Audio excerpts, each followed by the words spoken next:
беседкаларында сырттан түсіре салайын. Беседкаларында мынау бір беседка, екінші беседка, арғы жағындағысы бар. Жасап береміз. Назарларыңызға рахмет. Біткеннен кейін толық видеосын саламын. Ассалаумағалейкум ағайындар. Міне келесі объектіміз Мейірбет тойханасы. Міне бітіп жатыр. Споттарын да бәрін қойып кетті. Электрик.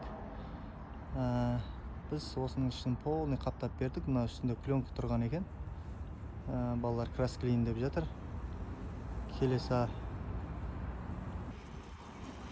Келесі мынау сыртында тұрған беседка екен. Бұның да ішін полный қаптап беріп кеттік. 35-тік шахмат болды. Ақ глянц және антрацит матовый болды. Бұның да спотын салынды. Объектіміз бітті. Балалар 3 күнде, 4 күнде жауып тастады. Мынау келесі беседкасы. Мына Мейірбет тойханасы. Керемет полный ремонт жүргізіп жатыр екен. Мынау полный қаттап беріп кеттік. Бұл да тура ана беседка сияқты болды. Бұл да екеуі бір размер екен. Бұны да жасап бердік. Қазір алдын түсірем. Міне балалар споттарын салып жатыр. Екінші этажда полный осындай. Ерде 55 шахмат салдық.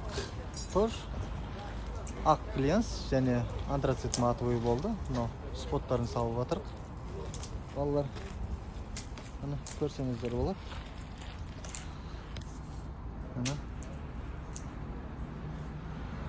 Мейірбет рестораны. Мынау екінші этажы.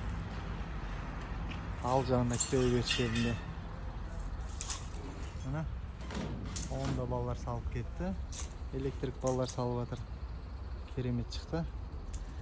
Тараз қаласы бойынша және район бойынша тапсырыс қабылдап жатырмыз. Телефон 8771-870-1072. Осындай тойханаларды керемет жасап береміз. Назарларыңызға рахмет.